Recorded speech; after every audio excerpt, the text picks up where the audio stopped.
Bismillahirrahmanirrahim. Assalamualaikum warahmatullahi wabarakatuh. Waalaikumsalam warahmatullahi wabarakatuh. Alhamdulillah, innal hamdalillah nahmaduhu wa nasta'inuhu wa nastaghfiruh wa na'udzu billahi min shururi anfusina wa min sayyiati a'malina. Man yahdihillahu fala mudilla lahu wa man yudlilhu fala hadiya lahu. Wassalatu wassalamu ala Rasulillah addal amanah wa ballagha risalah wa nasaha lil ummah wa jahada fillahi haqqa jihadih. Allahumma shalli wa sallim wa barik ala sayyidina Muhammad wa ala alihi wa sahbihi wa tabi'ahum bi ihsan ila akhir sa'a ma ba'du.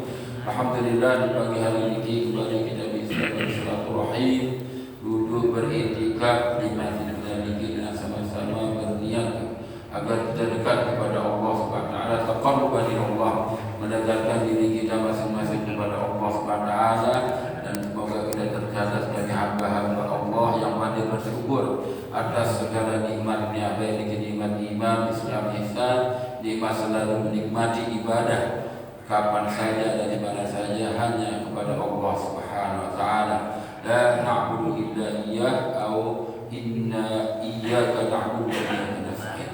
Karena hanya kepada Allah lah kita beribadah dan hanya kepada Allah lah kita minta pertolongan.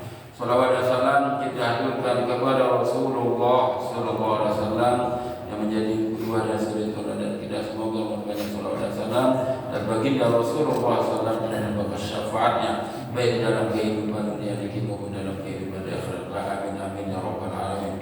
Untuk menambah keberkahan kajian subuh kita di pagi hari ini, mari kita buka dengan sama-sama membaca Al-Fatihah.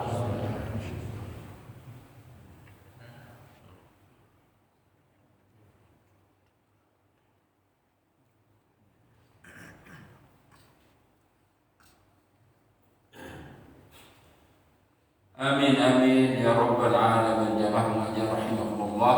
Insyaallah sebelum kita mengkaji tafsir, ini kita mengkaji hadis yang lumayan panjang niki, yaitu hadis at-tasi' wal 20, hadis yang ke-29. Tasi' niki artinya 9, 20, yang ke-29. An Mu'adz bin Jabal radhiyallahu anhu, dari Mu'adz bin Jabal radhiyallahu anhu qala qultu ya Rasulullah akhbirni bi'amalin yudkhilunil jannata wa yuba'iduni 'anil nar. Maka Mu'adz bin Jabal niki salah seorang sahabat baginda Rasulullah SAW, termasuk sahabat yang cerdas. Kalau di dalam syarahnya ya Ibnu Rajab Al-Hambali dalam yaitu Jami' Ulumul Hikam syarah hadis Arba'in An-Nawawi, dia mengatakan Mu'adz bin Jabal yang ada di dalam riwayat hadis ini seorang sahabat yang cerdas. Saking cerdasnya, ini perlu dijelaskan sedikit. Saking cerdasnya, dialah yang diutus ke Yaman untuk berdakwah, mewakili baginda Rasulullah SAW. Sehingga ada hadis yang populer, hadis yang sangat terkenal, itu menjadi muqaddimah, hampir menjadi pendahuluan di segala kitab fikih, yaitu kitab fikih yang membahas tentang hukum. Di mana hadis ini yaitu bahasa Rasulullah SAW, bahasa Rasulullah SAW Mu'adzan ilal Yaman. Bahasa nikahnya Rasulullah SAW mengutus, bi'sah nikahnya utusan, mengutus Mu'adz bin Jabal ke Yaman. Untuk apa? Untuk berdakwah. Ketika mau berangkat, Rasulullah SAW memanggil Mu'adz, ya Mu'adz, kaifa tahkumul qada idza arada 'alaika al-qada. Wahai Mu'adz, bagaimana engkau akan menghukum sesuatu masalah apabila dihadapkan kepadamu suatu masalah, ya, suatu pertimbangan, minta pendapat. Maka Mu'adz bin Jabal, ahkumu bi kitabillah, maka saya akan menghukumnya wahai Rasulullah bi kitabillah dengan ayat Al-Qur'an. Artinya mencarikan masalah niki pertama kali yaitu dari dalam ayat Al-Qur'an. Maka Rasulullah SAW menguji Muaz lagi. Fa in lam tajid fi kitabillah kaifa tahkumul qada? Wahai Muaz, apabila engkau tidak menemukan masalah atau problem yang ingin dimintakan hukumnya niki tidak ketemu di dalam Al-Qur'an, kitab Allah. Kaifa tahkumul qada? Bagaimana engkau menghukumnya? Maka Muaz bin Jabal berkata, ahkum bi sunnati rasulih sallallahu alaihi wasallam. Maka saya akan menghukumnya wahai Rasulullah dengan sunnah Rasulnya, yaitu dengan hadis-hadis yang saya dengarkan dari engkau. Lalu Muaz bin Jabal ditanya lagi yang ketiga, fa in lam tajid fi kitabillah wala fi sunnati rasulih kaifa tahkum? Wahai Muaz, apabila engkau tidak menemukan masalah-masalah yang ditanyakan kepada engkau, hukum-hukum yang ditanyakan kepada engkau itu tidak engkau temukan di dalam Al-Qur'an dan tidak juga di dalam hadis, bagaimana engkau menghukumnya? Memberikan dia kepastian boleh atau tidak, halal atau haram. Ya, maka Muaz berkata, faqala Muaz ajtahidu bi ra'yi. Maka saya akan berijtihad dengan pendapat saya. Maka Rasulullah berdiri menyuruh Muaz berdiri dalam kisahnya niki, dalam hadis niki. Muaz berdiri lalu Rasulullah waffaqallahu Rasulillah sallallahu alaihi wasallam. Muttafaqun alaih. Maka Rasulullah menepuk pundak Muaz. Allah sudah mesepakati, sudah merestui Rasulnya Rasulullah SAW. Artinya utusan baginda Rasulullah SAW. Maka ini tanda kecerdasan Muaz. Jadi Muaz ini adalah dai, utusan baginda Rasulullah yang pertama kali sebelum orang diutus untuk berdakwah dia. Yaitu jadi ini kecerdasan Muaz kalau membahas tentang fadilah sahabat, keutamaan sahabat yang namanya Muaz bin Jabal. Nah dari sini dijadikan landasan hukum. Kalau ada masalah dalam hidup ini kita dulu hukumnya dalam Al-Qur'an. Kalau enggak ada di dalam Al-Qur'an, karena Al-Qur'an ini bersifat mujmal, bersifat yang sangat umum, tidak rinci. Maka amun kita berdait niki, kalau kita ketemu hukum-hukum niki yaitu di dalam Al-Qur'an, kita cari dalam hadis. Dalam hadis niki hukum-hukumnya agak rinci dia, seperti bagaimana cara kita sholat, bagaimana ruku, membaca Al-Fatihah, enggak kita dalam sholat diarah dalam Al-Qur'an niki, arah dalam hadis. Apa yang kita baca di dalam ruku, apa yang kita baca dalam sujud adanya dalam hadis. Maka apabila suatu masalah tidak muncul, tidak kita temukan di dalam Al-Qur'an dan kita tidak juga temukan dalam hadis secara langsung, secara jelas, maka kata Muaz ajtahidu bi ra'yi, yaitu maka saya akan berijtihad dengan ra'yun saya. Seperti apa niki? Masalah yang tidak ditemukan dalam Al-Qur'an, dalam hadis misalnya. Kalau dalam apalagi zaman sekarang ini masalah-masalah yang tidak langsung disebutkan dalam Al-Qur'an, tidak langsung disebutkan dalam hadis. Misalnya apa? Niki yang hari-hari ini banyak kita kerjakan seperti walimatus safar, melaksanakan hajatan untuk safar pergi haji. Niki DPT di dalam Al-Qur'an dinarani. Tapi di dalam hadis, orang dulu berhaji ya berangkat dari rumah, ya salam-salaman seperti kata Imam Malik. Kalau saya berangkat haji ya cukup saya besoknya saya siapin bekal, saya salam-salaman sama tetangga sisi kiri kanan, buka belakang, ya sudah saya berangkat. Nah niki. Jadi Jadi nggak ada walimatus safar, nggak ada hajatan. Nah ini ketika ditanya tidak ada, maka kita perlu yaitu apa? Kita perlu yaitu mengkajinya dari Al-Quran, dari hadis, tapi dari perspektif, dari sudut pandang yang namanya ijtihad. Ajtahidu bira'yi, maka saya akan berijtihad, kata Mu'asniki, dengan pendapat. Jadi kalau kita lihat dari kacamata syukur, ya sangat diperbolehkan. Orang kan mensyukuri. Ya. Faman syakara fa innama yashkuru li nafsihi, faman kafara fa innallaha ghaniyyun 'anil 'alamin. Firman Allah niki landasan agama membolehkan walimatus safar. Barang siapa yang bersyukur, sesungguhnya dia bersyukur untuk dirinya sendiri. Barang siapa yang kafir atas nikmat Allah, sesungguhnya Allah Maha Kaya, tidak butuh kesyukuran dari hambanya. Jadi ketika ada rezeki kita bersyukur, kita minta doakan. Ini orang-orang walimatus safar ini datang untuk berdoa, memberikan doa, memberikan semangat. Maka di dalam hadisnya ad-du'a mukhul ibadah. Doa rasul ibadah. Doa ini adalah inti daripada suatu ibadah. Jadi kalau kita berdoa, ya, maka itu tanda keimanan kita yang sempurna. Mukhul ibadah, yaitu inti daripada ibadah, mendoakan. Maka walimatus safar diperbolehkan. Kenapa? Tidak ada yang diganggu dalam syariat. Inilah disebutnya ajtahidu bira'yi. Ini dari satu sudut pandang. Nah, penerapan niki yang dilebarkan, yang diperluas oleh ulama fikih kadang-kadang ijtihad, yaitu mencari hukum yang tidak secara eksplisit, secara langsung disebutkan di dalam Al-Quran atau dalam hadis. Maka dalam hadis ini Mu'az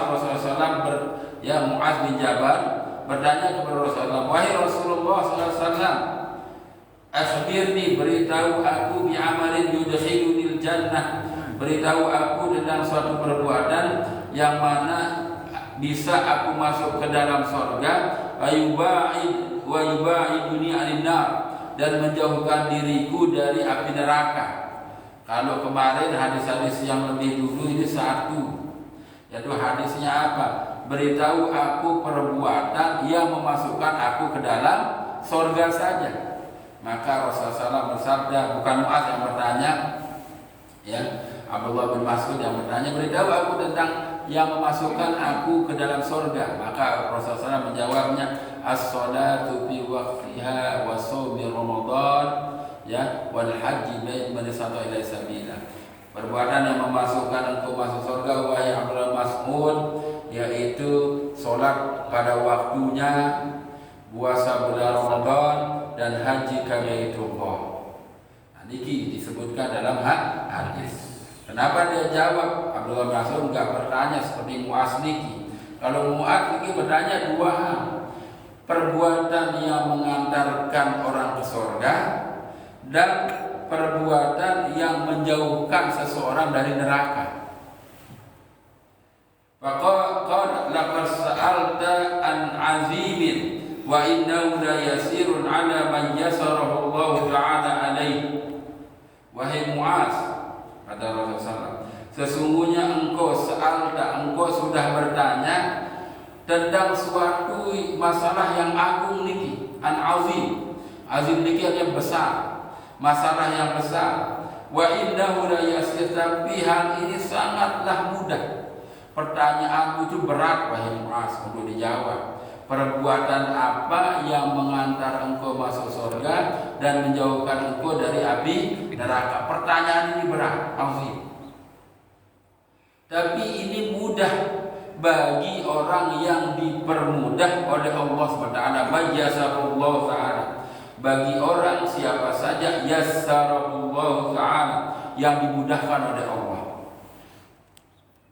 Maka Rasulullah SAW berkata, ta'budullah la tusyriku bihi syai'an wa tuqimus shalah wa tu'tiz zakah wa tasumu ramadan wa tahujjul bait. Summa qala ala adulluka ala abwabil khair as-shawmu junnah was-sadaqatu tudfil khati'ah kama yutbi'ul ma'un nar wa salatul rajul fi jawfil lail summa tala tatajaba junubuhum 'anil madaji hatta balagha ya'lamuna summa qala ala ukhbiruka bi ra'sil amri wa 'amudihi wa dhabwati sanami qultu bala ya Rasulullah qala ra'sul amri al-islam wa 'amudu as-salat wa dhabwatu sanami al-jihad summa qala ala ukhbiruka bima lakin dhalika kullih qultu bala ya Rasulullah fa akhadha bi lisani wa qala kuffa 'alayka hadha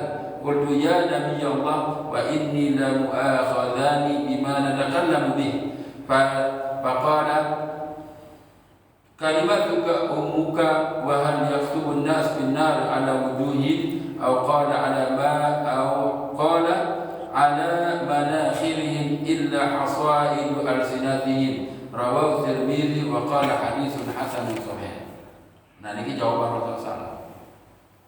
Maka jawaban Rasulullah SAW berkata kepada Muaz tentang pertanyaan tadi. Pertama, wahai Muaz, yang kau lakukan ini sangatlah mudah. Ta'budullah la tusyriku bihi syai'an. Engkau beribadah kepada Allah, jangan engkau syirikkan, jangan engkau sekutukan Allah dengan segala sesuatu apapun. Jadi sholat ya harus niatnya ikhlas untuk Allah. Puasa niatnya ikhlas untuk Allah, begitu juga haji dan lain sebagainya. Yang penting jangan mensyirikkan Allah dengan sesuatu. Itu intinya yang membuat kita masuk surga. Wa tuqimus shalah, kedua ada Rasulullah yang kedua ini adalah mendirikan salat. Yang ketiga wa tu'ti zakah, mengeluarkan zakat. Yang keempat wa tasum Ramadan, yaitu berpuasa di bulan Ramadan.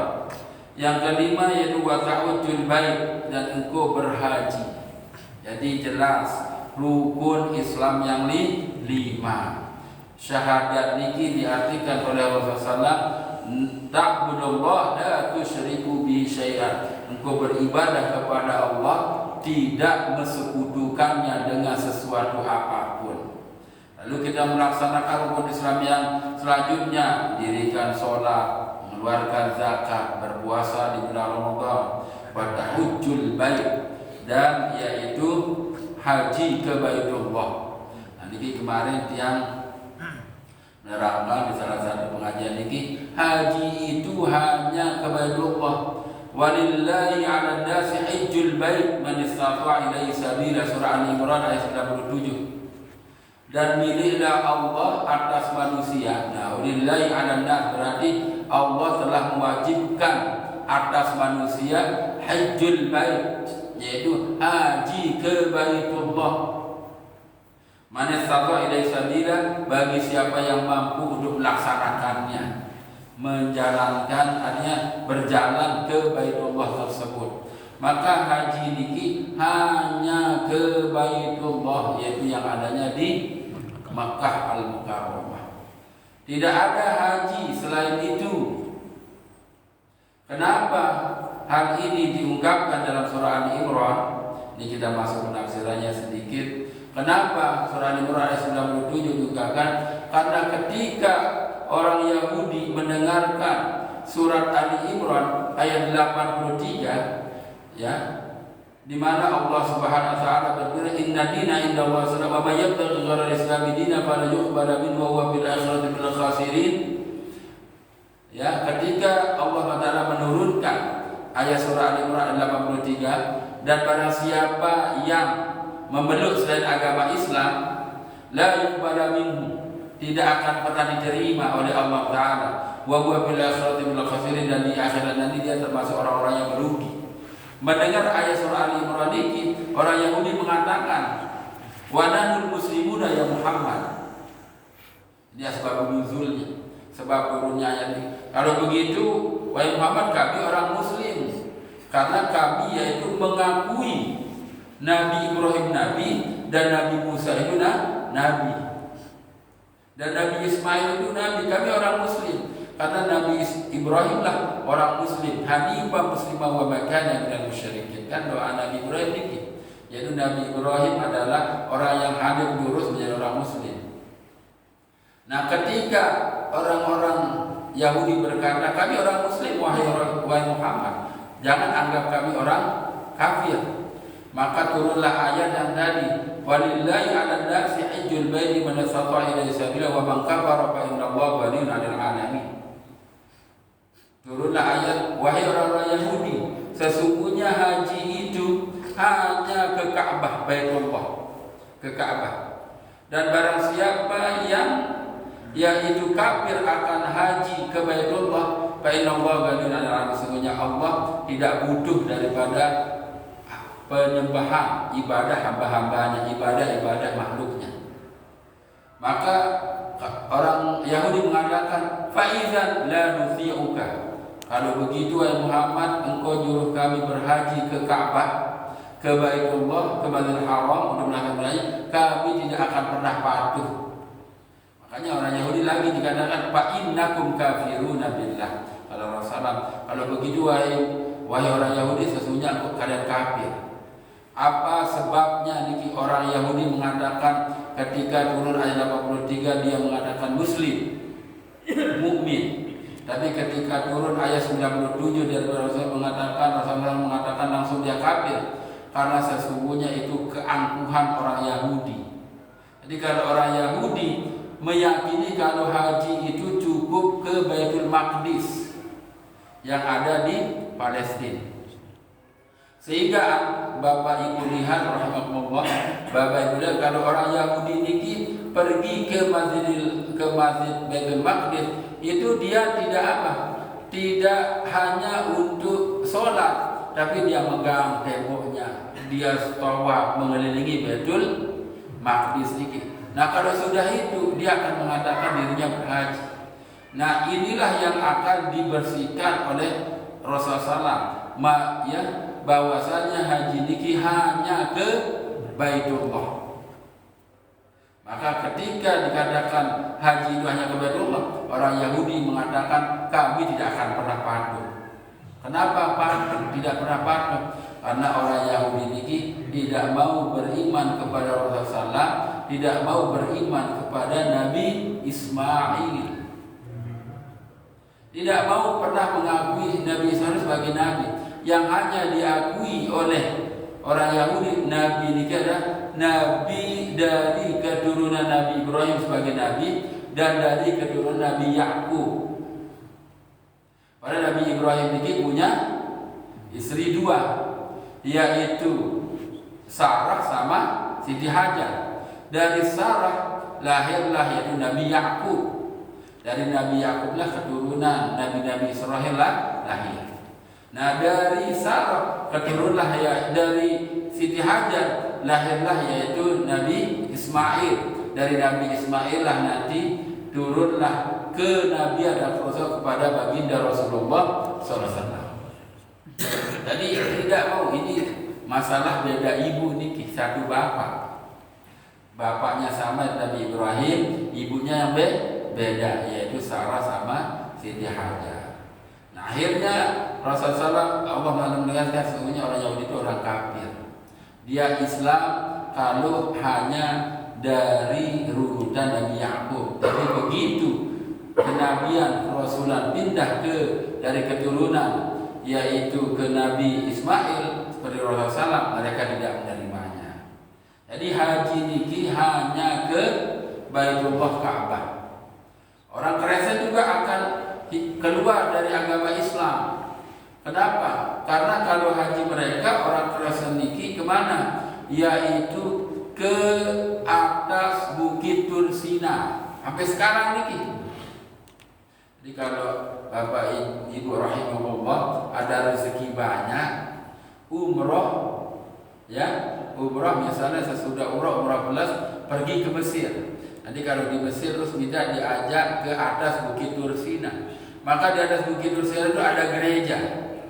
Nah, kalau orang Kristen sudah sampai di atas Bukit Tursina, lalu yaitu dia berkeliling dalam gereja itu menganggap dirinya berhaji. Jadi kalau orang Kristen itu berhaji, menganggap dirinya berhaji kalau sudah naik ke atas Bukit Tursina, Bukit Tur yang ada di Sinai. Nah, Sinai niki yaitu perbatasan dengan Rafah. Nah sekarang ini kalau Mesir itu sini, sebelah timur sini namanya Rafah. Rafah itulah yang masuk dalam kawasan, yaitu setengah Mesir, setengah Palestina yang sekarang lagi digabung ini. Nah, ini namanya Rafah, pintu Rafah. Sebelah yaitu bak timurnya Mesir, tapi kalau Palestina itu sebelah baratnya, tapi barat, tapi sebelah baratnya Palestina namanya Rafah. Kalau di daerah Mesir, orang Mesir menyebutnya sebelah di timur negaranya. Niki ya, jadi juga begitu sini. Nah, nikilah yaitu haji mereka orang Kristen. Kalau sudah keliling tawaf, kalau istilah mereka juga tawaf, mengelilingi yaitu di dalam gereja tersebut, maka mereka berhaji. Tapi Islam tidak. Islam itu tidak boleh ikut-ikutan. Islam itu hajinya hanya ke Mekah, yaitu ke Baitullah, Hajjul Bait. Ayat Al-Quran mengatakan Hajjul Bait, yaitu haji itu hanya ke Baitullah, yaitu ke Ka'bah. Beda lagi, na'udzubillah, kalau ada di antara kita ini sekte, karena ini sudah ditemukan sebulan kemarin. Ini sekte orang Sasak di Lombok niki. Arab nyebut amun diri nawa berhaji niki kalau sudah naik Gunung Rinjani. Ini benar niki. Sekte yang namakan sholat, ya, sekte namakan sholat ini, karena gurunya ini ada di Gunung Rinjani. Jadi kalau sudah ketemu sama gurunya terus diajak keliling nanti di daerah tempat pemukiman gurunya di daerah Gunung Rinjani, mereka turun menganggap dirinya haji. Ini ada, sehingga banyaklah kaum Syiah, kan Syiah yang tersebar di medsos ini menganggap dirinya berhaji kalau tidak ke Ka'bah, ke Mekah, tapi dia buat Ka'bah sendiri. Tidak heran, buat Masjidil Haram yang mirip, terus buat di dalamnya Ka'bah mereka, berapa hektar itu dibuat, ya, dijadikan lahan khusus tawaf, tapi bukan ke Mekah. Maka salah. Niki sesat semua, mengikuti hawa nafsu, beragama dengan mengikuti hawa nafsu. Maka di dalam hadis ini pun tidak buat Hajjul Bait, ya, haji itu hanya ke Baitullah yang ada di Mekah, tidak ada yang lain. Ya. Summa qala, kemudian Rasulullah SAW bersabda, ala adulluka ala abwabil khair, maukah engkau wahai Mu'adz bin Jabal, aku tunjukkan kepada abwabul khair, pintu-pintu kebaikan yang membuat engkau akan jauh dari api neraka. Kalau tadi pekerjaan-pekerjaan yang membuat engkau masuk ke surga, sekarang ini pintu-pintu kebaikan yang membuat engkau yuba'iduka aninnar, membuat engkau jauh dari api neraka. Maka Rasulullah SAW mengatakan, ya as-sawmu junnah, puasa niki perisai. Nah, kata puasa niki perisai junnah, maka itu diartikan apa? Puasa sunnah. Karena Rasulullah SAW sudah menjelaskan tadi sebelumnya, yang masukkan engkau ke dalam surga niki adalah shaum Ramadan. Tapi kalau yang menjauhkan engkau dari api neraka itu apa? Puasa sunnah. Perbanyak puasa sunnah.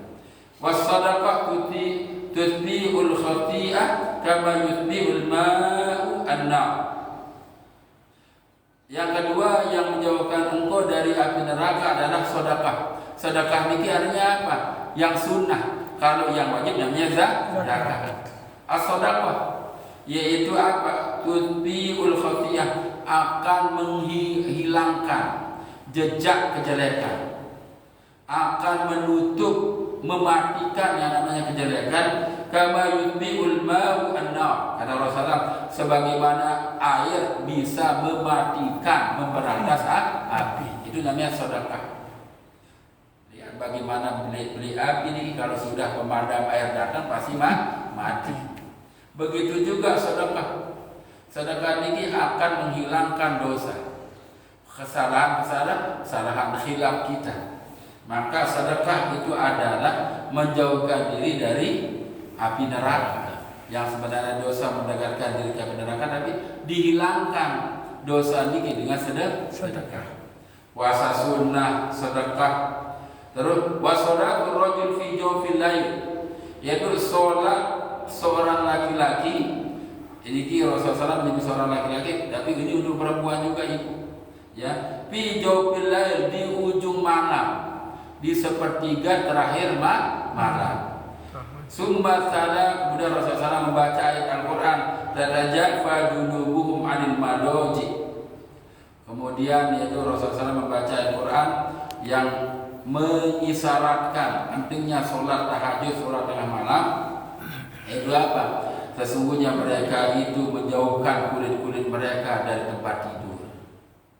Jadi istilahnya kalau orang yang suka tidur itu kulit mereka ini nempel tempat tidur. Tanda jawab itu menjauhkan.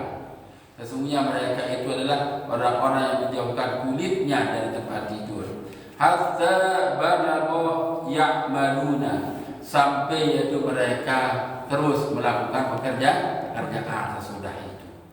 Summa qala, kemudian Rasulullah SAW bersabda, jadi 3, puasa sunat, ya, sedekah, terus yang kedua sholat sunnah, yaitu sholat malam. Nah, ini yang menjauhkan dari api neraka. Kemudian Rasulullah SAW bersabda, ala ukhbiruka bi ra'sil amri wa amudi wa darwati sanami.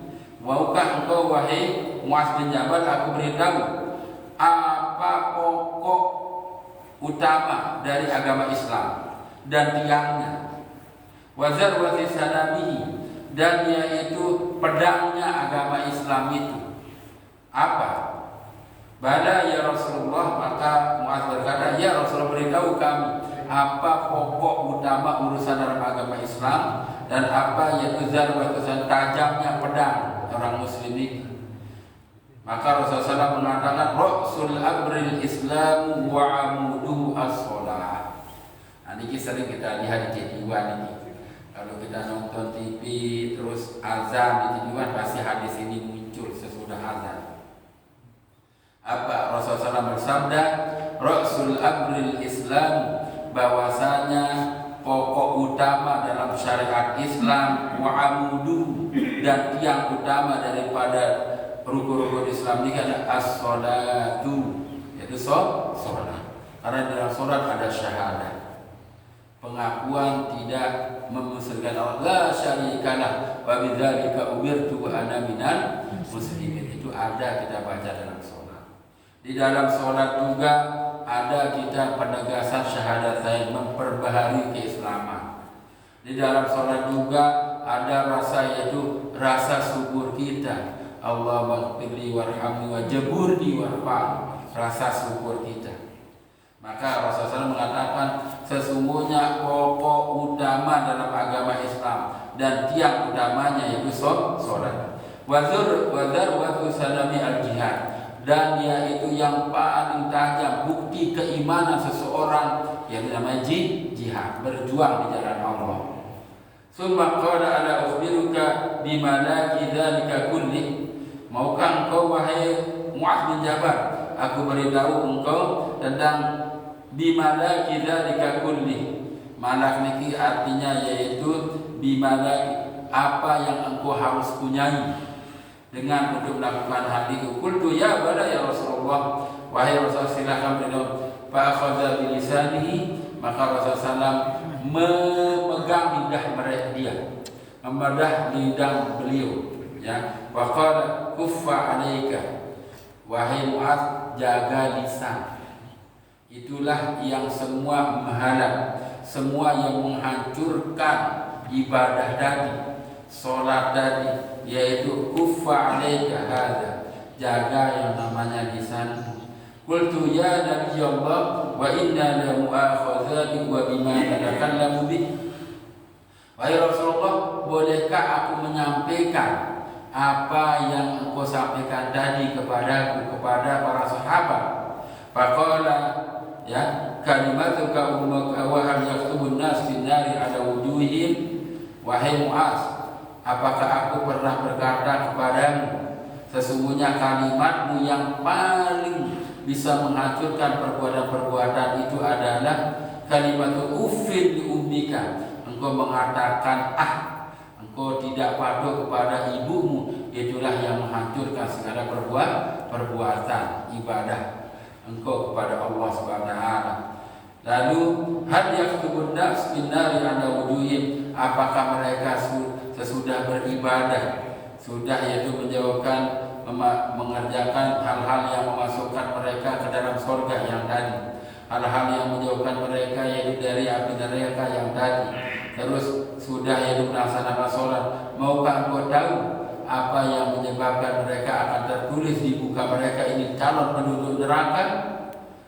Ya, qala ana manakhirihim al-ahasad al-sinatihim, yaitu mereka tidak menjaga lisannya ketika berbicara, terutama kepada ibunya.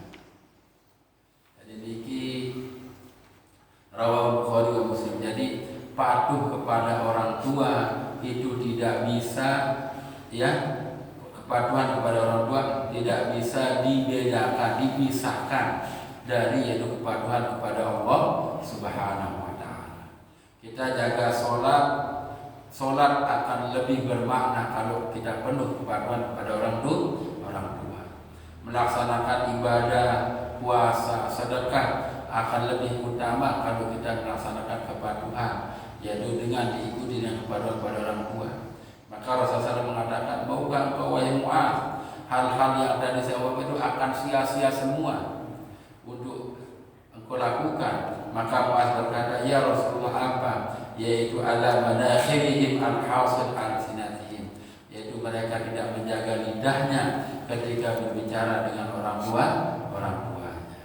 Jadi maksud hadis ini, kalau Ibnu Rajab Al-Hambali mengatakan, ketika kita ibadah baik kepada Allah, jangan kita memiliki ibadah ada sifat yang jelek kepada sama manusia. Maka ibadah baik kepada Allah kita sempurnakan. Begitu juga yaitu ibadah yang baik sama manusia, yaitu ketika berkata-kata, bertutur kata sama tetangga kita, bertutur kata sama saudara kita, bertutur kata kepada orang tua kita. Maka inilah perlu kita jaga juga. Jangan hanya baik hubungan kita kepada Allah Subhanahu wa taala saja, tapi tidak baik hubungan kita itu sama manusia.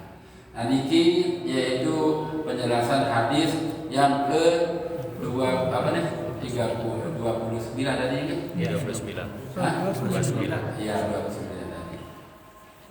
Insyaallah kita lanjutkan satu ayat penafsiran, yaitu firman Allah SWT, kaifa takfuruna billahi wa kuntum amwatan fa ahyaakum tsumma yumitukum tsumma yuhyikum tsumma ilaihi turja'un. Dari surah Al-Baqarah ayat 28. Nah, niki sesudah yang terangkan pada minggu kemarin apa arti fasik, yaitu orang yang melaksanakan kerusakan, orang yang menghancurkan perjanjiannya dengan Allah SWT, melaksanakan kerusakan, tidak beribadah lagi kepada Allah, memperbanyak maksiat, yang mengajak orang lain untuk melakukan maksiat, maka namanya yaitu fasik. Lalu Allah SWT dengan model istifham. Model istifham ini kalau dalam istilah kajian Al-Quran, yaitu dengan cara bertanya dengan membuat pertanyaan. Padahal Allah sendiri sudah tahu jawabannya, tapi sengaja membuat pertanyaan supaya penyadaran kepada manusia. Pertanyaannya niki, kaifa takfuruna billah. Kalau kita buka Quran terjemahan ini sudah baca tadi, bagaimana engkau wahai manusia kafir kepada Allah, mengkafiri Allah, kafir kepada Allah? Bagaimana engkau manusia kafir kepada Allah? Wa kuntum amwatan fa ahyaakum, sesungguhnya padahal kalian awalnya amwat, maut artinya tidak ada, mati, fa ahyaakum, kemudian kalian dihidupkan oleh Allah Taala. Summa yumitukum, kemudian kalian ditiadakan lagi, dimatikan lagi. Summa yuhyikum, kemudian kalian dihidupkan kembali. Summa ilaihi turja'un, kemudian hanya kepada Allah lah kalian akan kembali. Ini model pertanyaan ini. Kalau imam ya, Said Qutb mengatakan dalam tafsir Bidil Quran, ini pertanyaan sebenarnya Allah sudah tahu jawabannya. Cuma dia menegaskan perihal tentang besarnya dosa orang kafir. Jadi orang kafir ini dosanya bukan hanya tidak mau beribadah, bukan hanya yaitu tidak mau menyembah Allah, tapi dosa yang paling besar orang kafir ini adalah tidak mau mengakui Allah sebagai pencipta, tidak mau mengakui Allah ini sebagai yang mengadakan manusia di muka bumi ini dari sesuatu yang sebelumnya tidak ada. Semua ini kita tidak ada awalnya, kemudian kita diciptakan, diadakan. Bagaimana kita kafir kepada zat yang mengadakan kita? Makanya ini pertanyaan, kata Said Qutb, pertanyaan yang sebenarnya Allah sudah tahu jawabannya. Cuma dia menanamkan sesuatu dalam diri kita para muslim, jangan kita sampai mengikuti jejak orang kafir ini. Sama seperti kalau Said Qutb mengumpamakan dalam tafsir Bidil Quran, sama seperti bagaimana kalian tidak mengakui ibu bapak kalian sebagai orang tua kalian yang sebelumnya kalian tidak ada, gara-gara mereka diciptakan dulu kemudian kalian ada. Kita ini kan ada gara-gara orang tua kita yang sudah diciptakan Allah lebih dulu. Nah nanti terus kalau istilah Said Qutb dalam tafsir Al-Quran, tasalsul, terus berantai dia pertanyaan ini. Kalau ada orang tua kita bertanya, gimana ya? Terus akhirnya ujungnya apa? Kita ini semua diciptakan sebagaimana bahasa bagi Rasulullah dan tafsir Ibnu Katsir, kullukum min Adam, semua ini berasal kita dari Nabi Adam. Ujungnya kita berasal dari Adam, yaitu dari Adam, dari tulang rusuknya diambil, maka diciptakanlah istrinya Hawa. Istrinya sesudah suami istri maka punya anak, nikah, anak turun. Kullukum min Adam, kulluna min Adam. Semua kita ini berasal dari Nabi Adam. Bagaimana kita akan tidak percaya kepada Allah, padahal Dia yang menciptakan abauna, yaitu bapak kita Nabi Adam, menciptakan dari Nabi Adam dari tidak ada menjadi ada. Nah niki kaifa takfuruna billah, maka di dalam tafsir mengatakan kaifa tajhaduna wujudallah wa qudratihi wa ni'amihi wa ta'buduna ghairah. Bagaimana kalian yaitu melawan keberadaan Allah, wujud Allah, mengingkari keberadaan Allah, wa qudratihi, mengingkari kemampuannya, wa ni'amihi, mengingkari yaitu nikmatnya, wa ta'buduna ghairah, dan engkau menyembah selain daripada Allah. Bagaimana kita mengingkari semua tersebut? Wallahu alladzi ahyaakum wa khalaqakum ba'da an kuntum ma'dumina.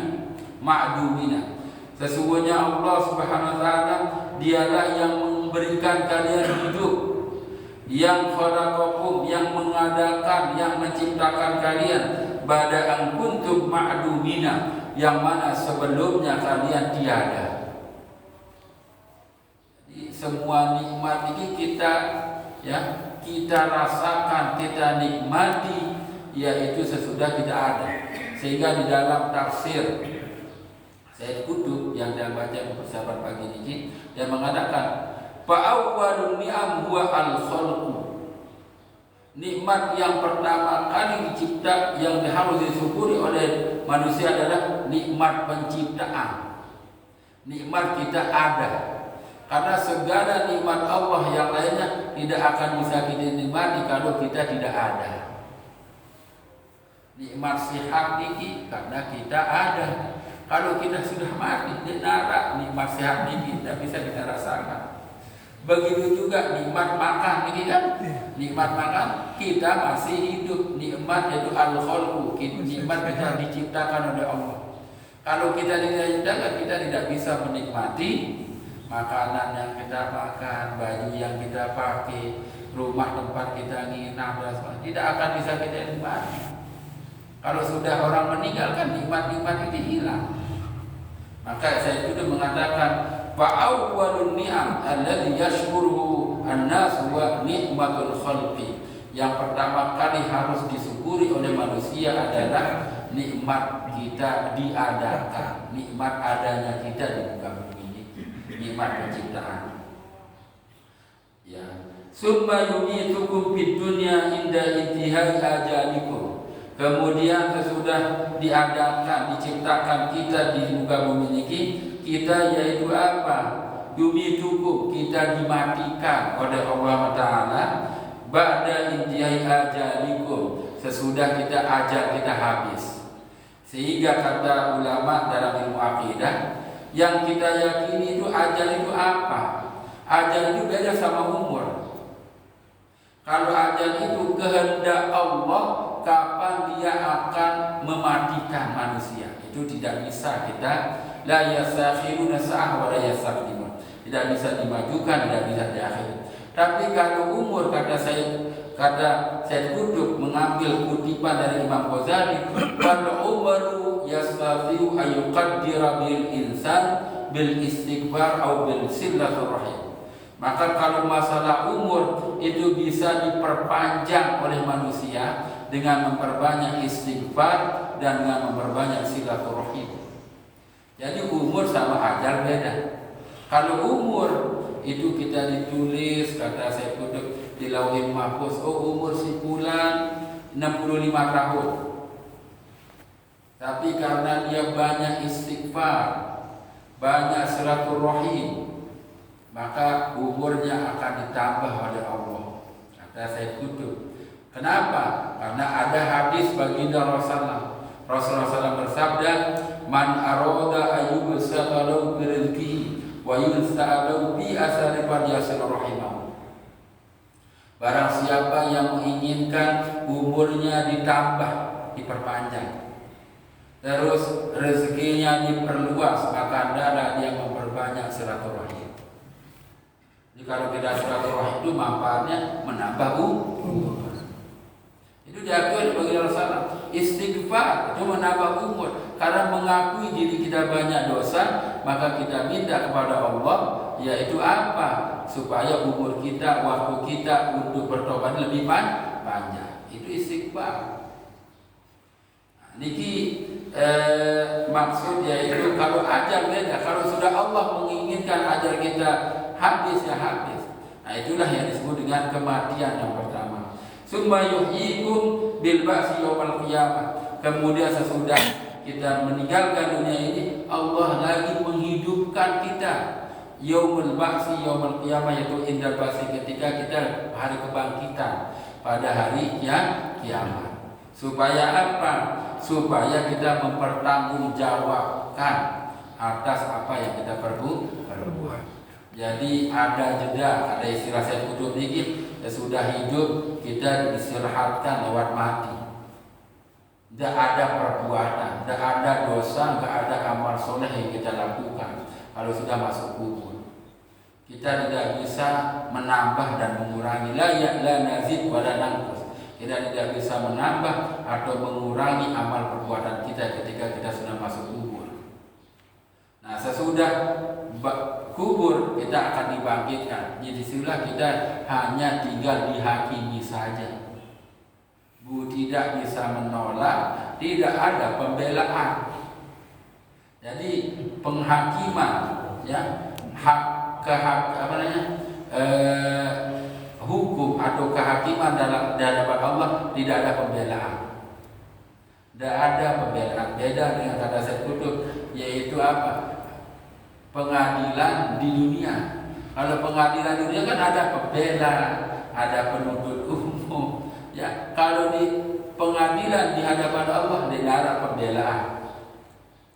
Tidak ada pembelaan karena semuanya akan berbicara sesuai dengan kejujuran, sesuai dengan apa yang dilakukan.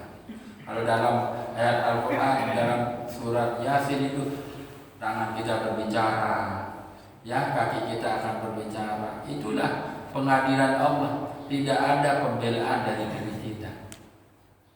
Kemudian summa tahsyuruna ilal waqfi baina yadillah fayujazikum bi amalikum. Sudah kita dibangkitkan lalu diadili oleh Allah Taala tanpa ada pembelaan, kemudian kita semua akan dikembalikan kepada Allah Subhanahu wa taala baina yadillah, di antara sisi-sisi Allah Taala.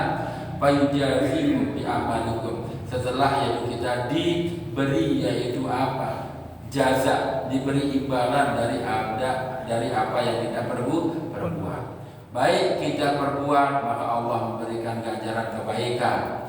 Jelek kita perbuat dari hasil pengadilan tadi, maka Allah akan memberikan kita azab. Tapi khusus untuk orang mukmin muslim, kata Syekh Qutb, sesudah mereka diberikan azab, maka Allah akan mengampuni dosa-dosa mereka karena biqauli la ilaha illallah, dengan ucapan la ilaha illallah. Inilah pentingnya, kata Syekh Qutb, ketika kita menuntun. Nah, ini di akhir yang ingin sampaikan pada hari ini.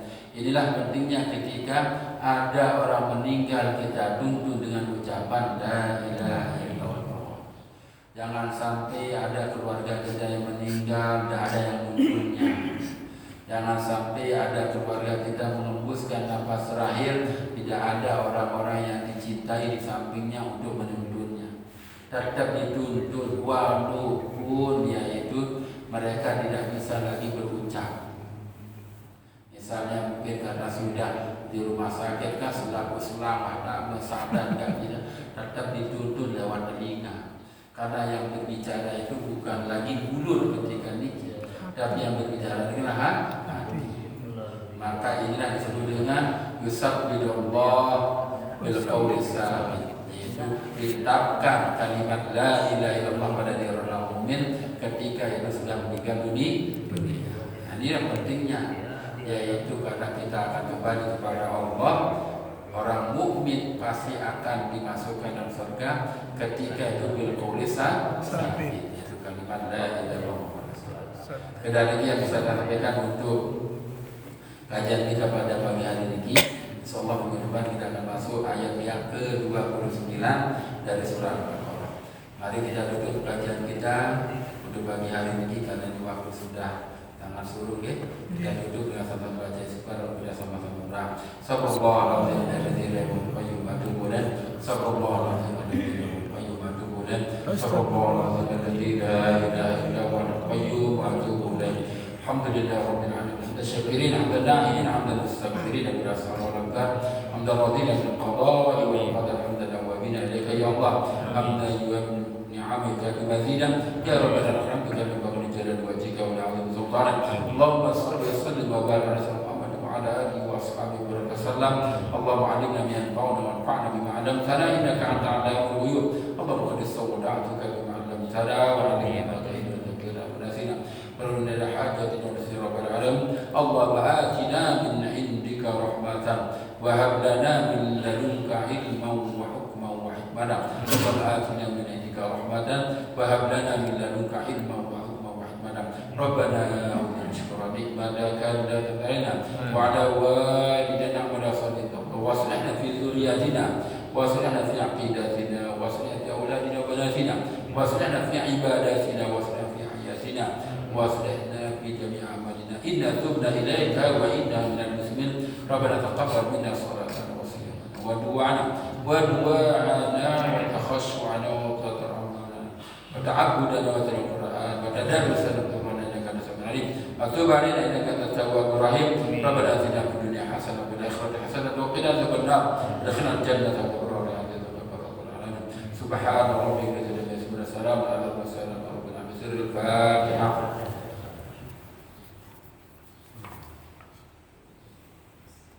Amin amin amin ya rabbal alamin.